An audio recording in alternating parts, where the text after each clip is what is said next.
आज की वीडियो में हम बात करने वाले हैं शिव साधना के बारे में। दोस्तों, जैसे कि आप लोगों को पता है कि सावन आने वाला है और जो ये 22 तारीख जो सोमवार पड़ रहा है दोस्तों, इस दिन से सावन चालू हो रहा है। तो दोस्तों, आज की वीडियो में हम फुल डिटेल से जानेंगे शिव साधना के बारे में, क्योंकि दोस्तों ये शिव साधना बहुत ही पावरफुल है, अपने आप में बहुत ही ज़्यादा शक्तिशाली है। दोस्तों, ये शिव साधना उन लोगों के लिए बहुत ही ज़्यादा खास होने वाली है जो खासकर शिव भक्त हैं या जो शिव जी की साधना करना चाहते हैं, क्योंकि दोस्तों सावन में अपने आप में शक्तियाँ बहुत ही ज़्यादा चरम सीमा पे होती है, शक्तियाँ बहुत ज़्यादा विचरण करती हैं और इस समय की गई साधना बहुत ही ज़्यादा फलीभूत होती है। दोस्तों, अगर आप संकल्प लेके अगर आप संकल्प लेके साधना करोगे तो ये साधना पूर्ण रूप से सफल होगी और जो चीज़ आप मांगोगे, जो भी आपकी मनोकामना रहेगी वो जरूर पूर्ण होगी। तो दोस्तों, मैं साधना के बारे में बताने वाला, तो सबसे पहले मैं अपना इंट्रो देता हूँ। मेरा नाम है आकाश और आप लोग देख रहे हैं स्पिरिचुअल रुद्रकाश। हमारे इस चैनल पर स्पिरिचुअल यानी अध्यात्म से जुड़ी बातें होती हैं, तो अगर आप भी अध्यात्म में हैं तो हमारे चैनल को जरूर सब्सक्राइब करें। दोस्तों, काफ़ी दिनों से मेरी वीडियो नहीं आ रही बिकॉज मैं एक साधना में था और कल ही मेरी साधना संपूर्ण हुई है, तो इसलिए मैं वीडियो नहीं बना पा रहा था। लेकिन मैंने सोचा कि क्यों ना एक और वीडियो खासकर बना दी जाए, क्योंकि 22 जुलाई आ रही है जिस दिन सोमवार है, सावन स्टार्ट हो रहा है। और दोस्तों, ये जो साधना होने वाली है अपने आप में बहुत ही ज़्यादा शक्तिशाली होगी। इस साल की सबसे संपूर्ण, सबसे ज़्यादा पावरफुल साधना दोस्तों होगी, क्योंकि सावन दोस्तों शिव भक्तों के लिए बहुत ही खासकर होता है। इस सावन में शक्तियाँ अपने चरम सीमा पर होती हैं। दोस्तों, अगर आप इस सावन में अगर आप जाप करते हो तो आपका जाप का कई गुना फल बढ़ के मिलता है। तो अगर आप इस सावन के महीने में अगर आप साधना करेंगे भगवान शिव की या किसी भी देवता की, वैसे तो मैं विशेषकर ये बताऊंगा कि सावन भगवान शिव के लिए होता है, तो शिव जी की ही साधना करें। क्योंकि दोस्तों, जब आप शिव जी की साधना करोगे तो आपको पूर्ण रूप से उनकी सिद्धि तो प्राप्त होगी, उनका अंश तो मिलेगा। साथ में जो भी कोई आपकी मनोकामना है, जैसे सपोज कोई दृष्टि जागृत करना चाहता है, कोई सातों चक्रों को जागृत करना चाहता है, कुंडलिनी को उठाना चाहता है, वो भी संपूर्ण हो जाएगी। तो मैं आपको बता दूं दोस्तों कि आपको साधना कैसे करनी है। ठीक है, सबसे पहले दोस्तों, आपको जैसे 22 तारीख है, ये आज मैं वीडियो बना रहा हूँ 18 तारीख को। ठीक है, तो कल जो है ये वीडियो अपलोड हो जाएगी। तो दोस्तों, आपको 22 तारीख को यानी सोमवार के दिन आपको सुबह सबसे पहले संकल्प लेना है, सुबह उठना है, आपको जल अभिषेक करना है, अपने मंदिर को व्यवस्थित करना है, एकदम तैयार करना अच्छे से। और पूर्ण रूप से दोस्तों आपको साफ सफाई एकदम अच्छे से कर लेना मंदिर की। और अगर आपके घर में मंदिर में भगवान शिवलिंग है, भगवान शिव की शिवलिंग है या उनकी कोई प्रतिमा है, तो आप उनको व्यवस्थित हार फूल वगैरह पहनाइए और अच्छे से उनकी जो है पूजा आराधना करिए। उसके बाद दोस्तों, आपको अगर कोई पास में शिव मंदिर है तो वहां जाके आपको जल अभिषेक करना है, घर पे आना है और अपने कुल देवता और कुल देवी से प्रार्थना करना है कि हम जो है भगवान शिव की 21 दिन की साधना करने जा रहे हैं। दोस्तों, मैं बता रहा हूँ 21 दिन की साधना रहेगी, 11 दिन की भी कर सकते हैं, लेकिन सबसे बेस्ट है 21 दिन की, क्योंकि सावन 29 दिन का होने वाला है, तो 21 दिन सबसे बेस्ट रहेंगे। ठीक है, तो आपको संकल्प लेना। सबसे पहले संकल्प मीन्स एक हाथ में राइट हैंड में जल लिया जाता है, जिसे हम बोलते हैं एक तरीके से कसम। जो हम मांगेंगे वो हमारी चीज मनोकामना पूर्ण होती है, लेकिन जो हम बोलते हैं कि जैसे मैं इन नियमों का पालन करूंगा, तो वो नियम आपको पालन भी करना पड़ते हैं। अगर उनमें से अगर आपने एक भी नियमों की त्रुटि करी, एक भी नियम छोड़ दे, तो वो जो आपने जो संकल्प लिया रहेगा वो पूर्ण रूप से नहीं होगा। ठीक है, तो मैं आपको व्यवस्थित पूरे एक डिटेल के साथ बताऊंगा कि आपको कैसे संकल्प लेना है, कैसे साधना करना है और साधना में कैसे कैसे आपको एक्सपीरियंस होंगे। आपको डरना नहीं है, क्योंकि दोस्तों मैं साधना खासकर भगवान शिव की ही करता हूँ, क्योंकि मैं एक ही साधना निरंतर करते रहता हूँ। इससे क्या होता है, हमारी जो सिद्धि रहती है वो मजबूत होती है, जो हमारी पावर्स रहती है वो ज्यादा बढ़ती है। ठीक है, दिव्य दृष्टि और अच्छे से क्लीन हो जाती है। तो कभी भी करो तो अपने इष्ट देवता की निरंतर साधना करना चाहिए। ठीक है, तो आपको सबसे पहले उठ जाना है, ब्रह्म मुहूर्त में उठ जाना है। ठीक है, आपको मैंने जैसे बताया अपने घर के कुल देवता कुल देवी की जोत जला लेनी है। ठीक है, ये साधना के जिस दिन आप साधना उठा रहे हो उस दिन करना है। कुल देवता और कुल देवी की जोत जला लेनी है और उनसे प्रार्थना करनी है कि मैं जो साधना करने जा रहा हूँ भगवान शिव की, इसमें आप मेरी सहायता करना है। ठीक है, बिना कुल देवता कुल देवी और पितरों की आज्ञा के बिना आपको साधना नहीं करनी है, क्योंकि दोस्तों आपकी साधना संपूर्ण ही इनकी कृपा से होगी। कुल देवता कुल देवी और पितरों, इन तीनों से प्रार्थना कर लेना कि मैं साधना करने जा रहा हूँ 21 दिन की भगवान शिव की, इसमें आप जो है मेरी सहायता करना पूर्ण रूप से। ठीक है, आप ऐसे बस प्रार्थना करना है आपको। ठीक है, आपको कुल देवता कुल देवी की जोत जला लेनी है। उसके बाद आपको जोत जलानी है भगवान शिव की। ठीक है, भगवान शिव की जोत जला लिया आपने, जल अभिषेक अच्छे तरीके से कर लिया। उसके बाद आपको राइट हैंड में थोड़ा सा जल लेना है। ठीक है, राइट हैंड में थोड़ा सा गंगा जल हो तो गंगा जल बेस्ट रहेगा, अगर नहीं है गंगा जल तो ठीक है जल भी ले सकते हैं, नॉर्मल जल। ठीक है, आपको राइट हैंड में थोड़ा सा जल लेना है, हथेली को पूरा भर लेना है, इतना जल लेना है कि हथेली को आपको पानी से पूरा भर लेना है और उसके बाद प्रार्थना करनी भगवान शिव से कि हे भगवान शिव, मैं 21 दिन की साधना करने जा रहा हूं जिसमें मैं आपका जाप करूंगा ओम ह्रीम नमः शिवाय का। ठीक है दोस्तों, ध्यान से सुना, ओम ह्रीम नमः शिवाय। आपने ओम नमः शिवाय तो सुना है, मैं ये जो मंत्र दे रहा हूँ ये बहुत ही ज्यादा एक्सट्रीम पावरफुल है और इसका रीजन बताऊंगा कि मैं ह्रीम क्यों दे रहा हूँ।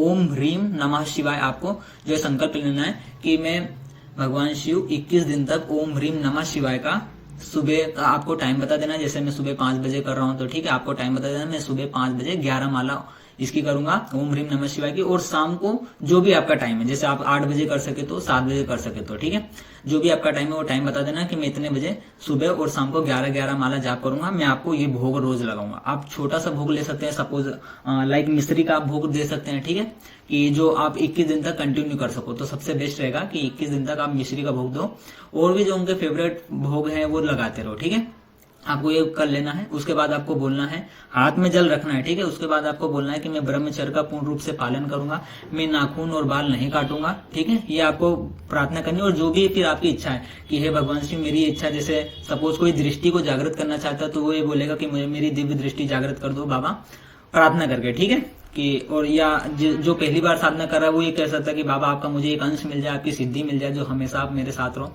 एक प्रार्थना ये आप कर सकते हो। या कोई अगर कुंडलिनी जागरण करना चाहता है तो ये प्रार्थना कर सकता है कि हाँ बाबा मेरी कुंडलिनी जागृत हो जाए। दोस्तों, आप जो भी संकल्प मांगोगे, अगर आप अच्छे तरीके से नियमों का पालन करोगे तो मैं 100% गारंटी लेता हूँ कि आपकी साधना सफल होगी और जो भी आपने मांगा है वो संपूर्ण होगा, ठीक है। क्योंकि दोस्तों सावन सोमवार बहुत ही ज्यादा स्पेशल होता है भगवान शिव के भक्तों के लिए। अगर इस महीने में अगर अच्छे तरीके से अगर शिव जी का जाप किया जाए तो दोस्तों आपको वो मिल सकता है जो शायद कभी किसी को नहीं मिलता, ठीक है।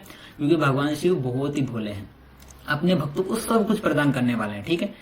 और अगर कोई इच्छा बिना इच्छा के मांगना चाहता है तो सबसे बेस्ट रहेगा कि यही बोलेगा कि भगवान शिव मुझे आपकी विशेष कृपा प्राप्त हो, ठीक है। एक होती है कृपा और एक होती है विशेष कृपा, जो भगवान शिव अपने बहुत ही खास भक्तों को वो कृपा देते हैं, ठीक है। तो आप ऐसी प्रार्थना कर सकते हो कि हे भगवान शिव मुझे आपकी विशेष कृपा प्राप्त हो, ठीक है। आप ऐसा भी संकल्प ले सकते हो।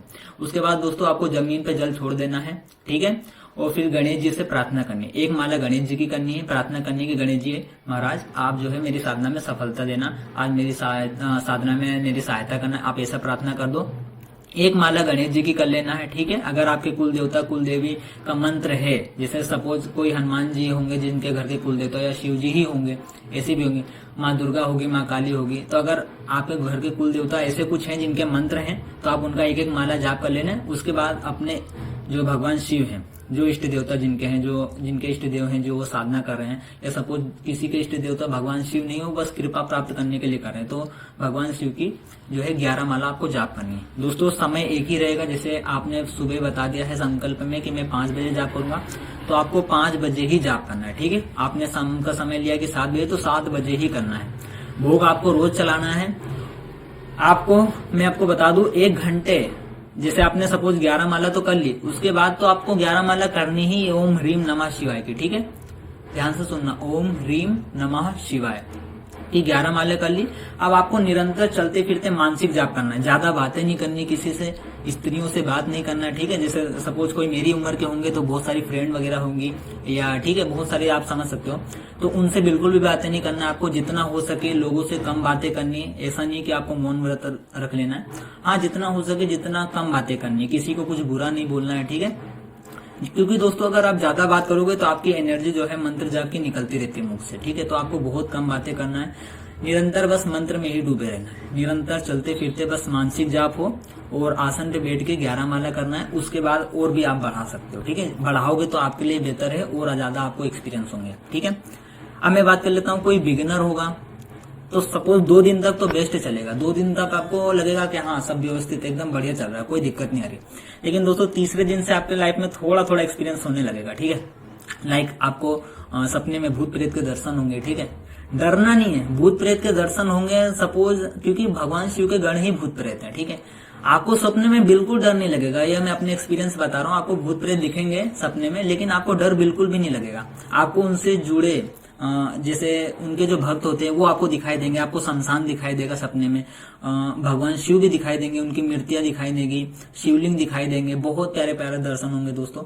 और आप रियल लाइफ में भी देखना, एक्सपीरियंस करोगे बहुत सारी चीजें, क्योंकि सबको अलग अलग एक्सपीरियंस होते हैं। जो बिगिनर हो उनको थोड़े थोड़े एक्सपीरियंस होंगे, जो साधना जो कर रहे हैं, जो कर चुके हैं, उनको तो फिर और थोड़ा एक्सट्रीम, थोड़ा सा और ज्यादा एक्सपीरियंस होंगे, ठीक है। तो ऐसा ऐसा चलता रहता है।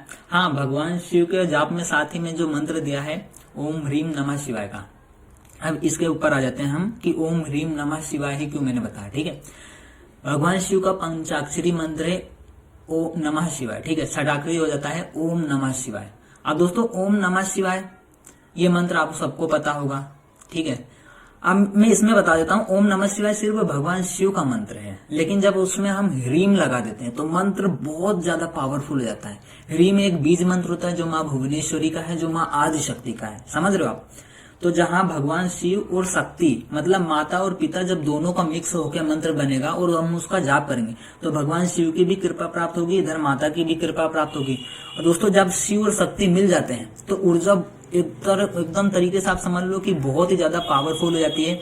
जो हमारी कुंडलिनी एकदम तेजी से उठने लगती है, आपके अंदर शरीर में बहुत एनर्जी आने लगेगी। क्योंकि ये मैं अपना एक्सपीरियंस बता रहा हूँ दोस्तों, ओम नमः शिवाय का तो मैंने जाप किया ही था, लेकिन अभी ज्यादा नहीं हुए, मेरे को 4-5 दिन हुए कि मैं ओम ह्रीम नमः शिवाय का जाप कर रहा हूँ और बहुत ही बेस्ट रिजल्ट मिल रहा है दोस्तों। ह्रीम अपने आप में बहुत ही पावरफुल मंत्र है, आपकी थर्ड आई को एक्टिवेट करने में, आपकी कुंडलिनी जागरण करने में, बहुत सारे एक्सपीरियंस को दिलाने में बहुत ही ज्यादा पावरफुल है। और दोस्तों खास ये है कि ओम ह्रीम जब हम लगा देते हैं तो एनर्जी बहुत ज्यादा बढ़ जाती है शरीर में। 1-2 दिन तक हो सकता है कि आप एनर्जी को कंट्रोल न कर सको, क्योंकि बीज मंत्र बहुत ही पावरफुल है, ठीक है।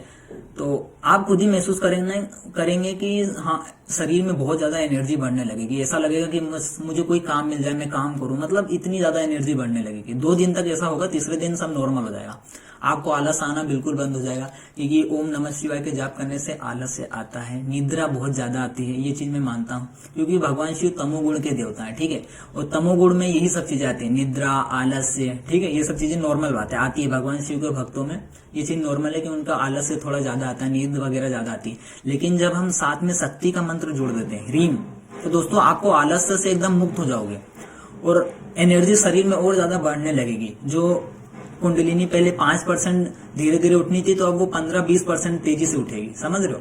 तो मतलब कितना ज्यादा आपको बेनिफिट होगा। और ओम ह्रीम नमः शिवाय का आप जाप कंटिन्यू करते रहना, मानसिक जाप करना।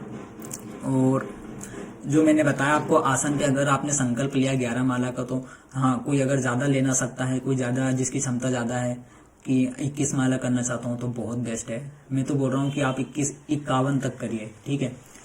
क्योंकि सावन सोमवार बहुत ही स्पेशल होने वाला है, बहुत ही ज्यादा पावरफुल है। शायद आप मेरी बातों को समझ पाए। इस समय शक्तियां अपने चरम सीमा पे होंगी, सारी शक्तियों की। एक तरीके से जैसे हम कहीं कंपनी में जॉब करते तो संडे छुट्टी नहीं रहती, स्कूल में जाते तो संडे छुट्टी रहती है, तो सपोज पूरे सावन में शक्तियों की छुट्टी रहेगी, ठीक है। अपनी चरम सीमा पे होंगी और जाप करोगे तो पास में ही रहेंगी, आपकी बहुत ही जल्दी हेल्प करेंगी वो, उन सब चीजों में आपको एक्सपीरियंस बहुत जल्दी दिलाएंगी। आपकी जो भी आपकी जो मनोकामना है उसको पूर्ण करेंगी। आपकी दृष्टि जागृत करना है, कुंडलिनी उठाना है, बहुत ही जल्दी आप खुद ही नोटिस करोगे कि हाँ सब चीजें बहुत ही जल्दी जल्दी हो रहा है, ठीक है।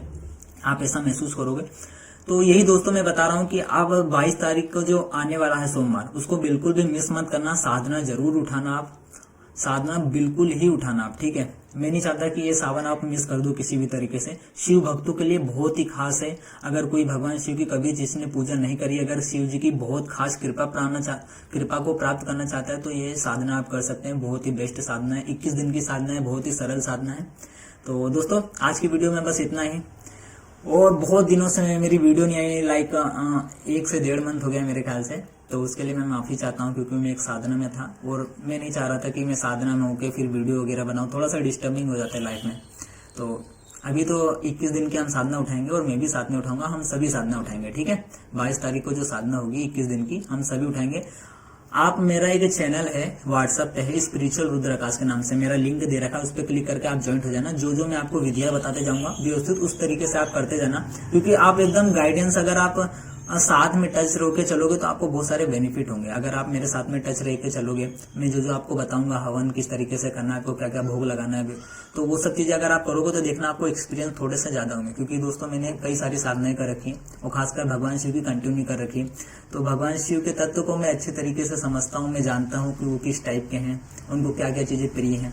तो अगर आप मेरे से ज्वाइन होना चाहते हो, व्हाट्सएप पर लिंक में दे दूंगा वीडियो के लिंक में नीचे, तो आप उसे क्लिक करके जो है फॉलो कर लेना। तो आज की वीडियो में इतना ही। कमेंट में जय श्री महाकाल जरूर लिखना। बाकी नेक्स्ट वीडियो बहुत ही जल्दी बनाएंगे, तो तब तक के लिए जय श्री महाकाल।